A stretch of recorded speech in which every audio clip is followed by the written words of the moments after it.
This is the most amazing big bubble focaccia you'll ever try. Soft, pillowy, and filled with those beautiful airy pockets. The best part? It's a no-knead dough, made with just a handful of simple ingredients. If you've never baked focaccia before, this Italian classic will completely win you over. Golden and light and fluffy on the inside, and so easy to make at home. Let's start. I'm going to share with you all the secrets to making a truly delicious bread in the easiest way possible. Here I have 450 grams of water, that's about 15.85 ounces, just normal tap water is fine. Pour it into a large mixing bowl. Next comes the yeast. I'm using instant dry yeast today, about 2 teaspoons or 6 grams. With instant yeast, there's no fuss. You just mix it straight into the water. But if you're using active dry yeast, make sure to activate it first in lukewarm water before adding. And here's a little tip: if you plan to keep your dough in the fridge overnight, reduce the yeast slightly. Around 5 grams will work perfectly. Now let's add some flavor. I'm going in with 1 tablespoon of honey. It gives a lovely balance. Then add some salt. Salt enhances the natural taste of the flour and balances the richness of the olive oil. And of course, plenty of olive oil. This is one of the most important ingredients in focaccia. Olive oil gives it that rich, slightly fruity, savory taste. Without it, the bread would be plain and lifeless. So everything goes into the bowl. Whisk it all together until combined. Now it's time for the flour. I'm using bread flour with about 12% protein. Bread flour has a higher protein content than regular plain or all-purpose flour. This means it gives the dough better strength and elasticity, and that strength is exactly what allows the dough to support those big bubbles as it proofs. If you don't have bread flour, don't worry. You can still make this recipe with plain flour. The result will still be delicious, just a little less chewy. Add the flour into your yeast mixture and start mixing the dough. At first it will look shaggy, soft and sticky. That's completely normal. Don't panic. This is exactly how it should be. And today I'll show you a very easy way to handle it. The stretch and fold method. So once everything is mixed, cover the bowl and let it rest for 1 hour. This resting time allows the flour to fully absorb the water and hydrate. After 1 hour, take a look. The dough is already smoother and more relaxed. Now, wet your hands lightly with water. This helps prevent sticking. Then, start your first round of stretch and folds. Here's how. Take one side of the dough, lift it up, stretch it gently, and fold it over to the opposite side. Rotate the bowl and repeat the same motion. Do this a few times. This simple method strengthens the gluten without kneading, and over time, it helps create that beautiful airy structure inside. Once done, cover the bowl again. Come back after 30 minutes and repeat the stretch and fold.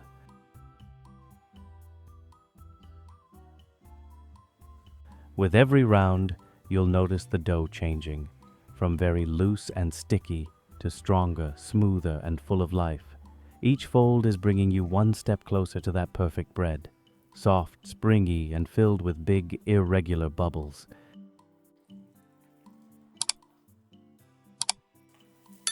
After your second series of stretch and folds, you now have 2 options.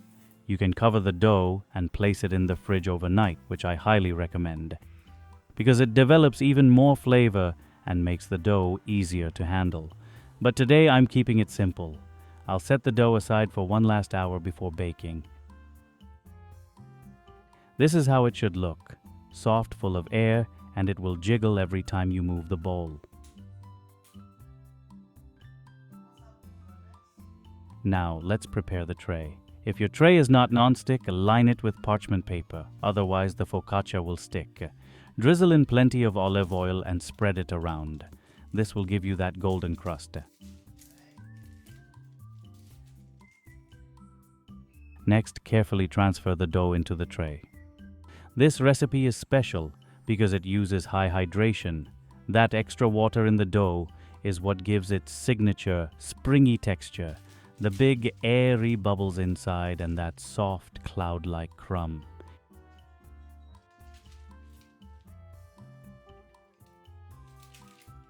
Be gentle. We want to keep all those beautiful bubbles inside.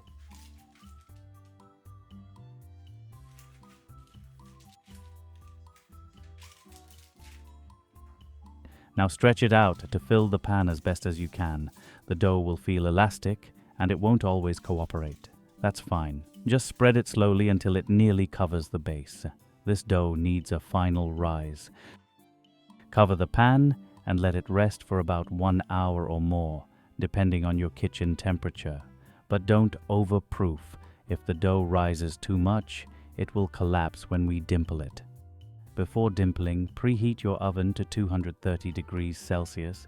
That's about 450 degrees Fahrenheit. Now drizzle more olive oil over the top. Rub some onto your hands as well. It's time to dimple. Using all your fingers, press into the dough across the entire surface. Push down firmly until your fingers touch the pan. This creates the classic focaccia look.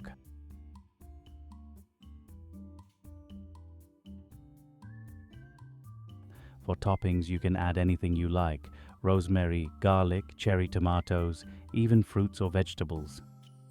Today, I'm adding a little basil pesto, some olives, and flaky sea salt.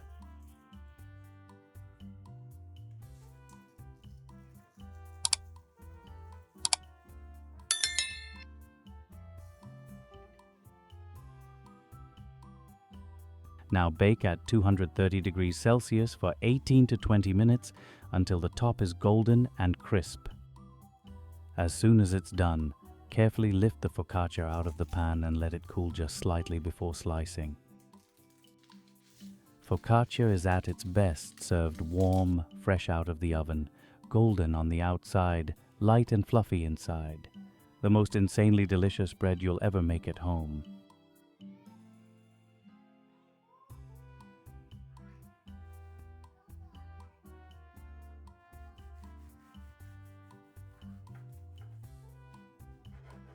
The inside will be soft, airy, and absolutely delicious.